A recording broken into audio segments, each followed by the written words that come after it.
Hello guys, I wanted to talk to you today about left-wing media and where they're going to go from here in a post-Trump era, given that we're moving into Biden's presidency in less than 2 weeks. I think it's important to consider how left-wing media has evolved since Trump's presidency and where they go from here. Because I think it's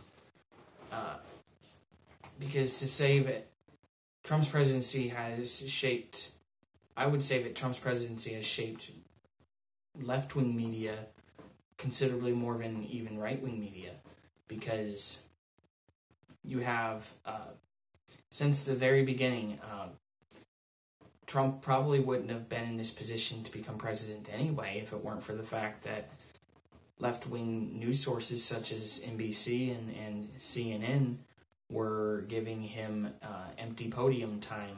They were broadcasting his rallies and his speeches long before he was president, and they've had a bizarre relationship with the president where they can't seem to get enough of him. They know that what Trump says and does is clickbait material, and they thrive in the negative attitudes and the every person who thinks that Trump should be impeached, every person who thinks that Trump is dangerous, they're feeding and they're eating it out of the palm of their hand. And when all this Russiagate and impeachment stuff came into fruition, the left-wing media did the best they could to push this out.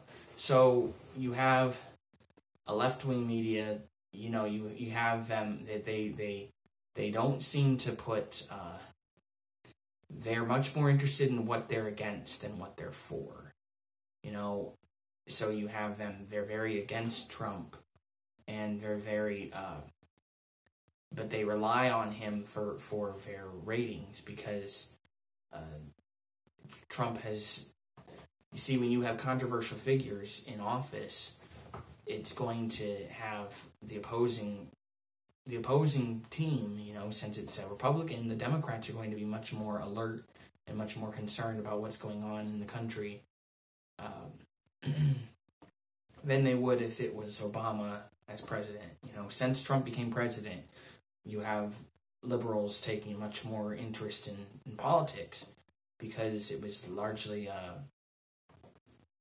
because of Hillary Clinton being not such a popular candidate. A lot of people didn't pay a lot of attention, and they wrote Trump off as a joke. So once he became president, they took him much more serious to the extent that they saw him as a threat, that they didn't see him as such a threat before. And now that Trump is leaving office, it's unclear where things are going to go, but I have to say, I think that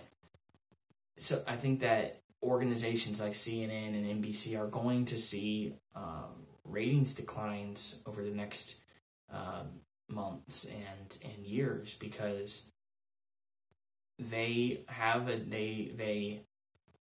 agenda which is clearly against.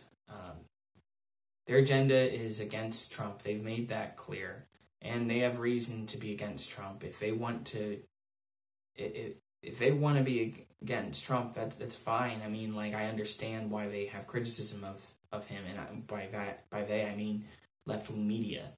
But the fact that they've gotten their identity so wrapped up in being against Trump, now that Trump is on his way out, I think that we're going to see an existential crisis amongst the Democrats, or at least when we're talking about left-wing media, because they're not going to know what to do with themselves. They're going to be bored to tears with a Biden presidency, a man who's really not.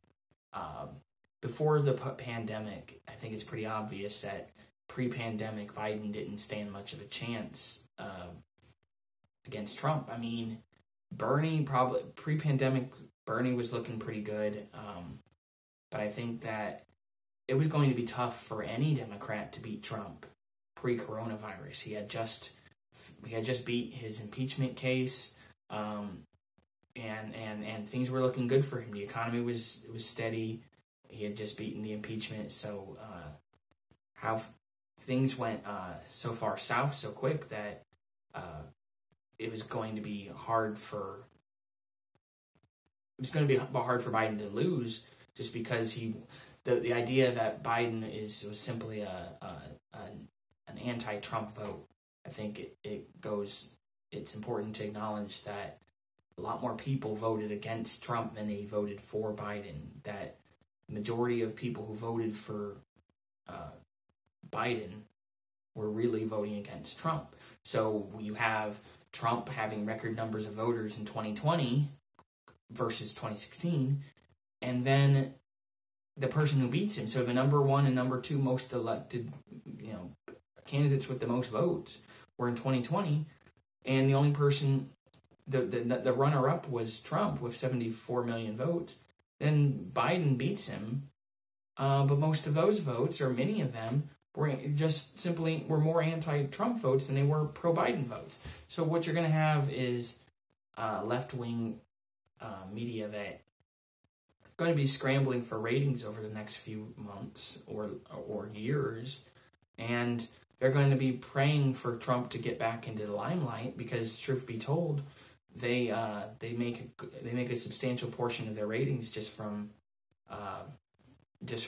talking about Trump. And it's going to be very difficult for some of these news outlets and these reporters who have dedicated the last 4 years to Trump and exposing his flaws and the problems with his administration. It's going to be very difficult for some of these institutions to survive, especially with the growing online access to YouTube, people getting their news from YouTube and Facebook and other social media groups, organizations. It's going to be tougher and tougher for your liberal media to get the job done going forward. So it'll be interesting to see, but I do think that they'll be scrambling once Trump is out of office. All right, thank you for your time.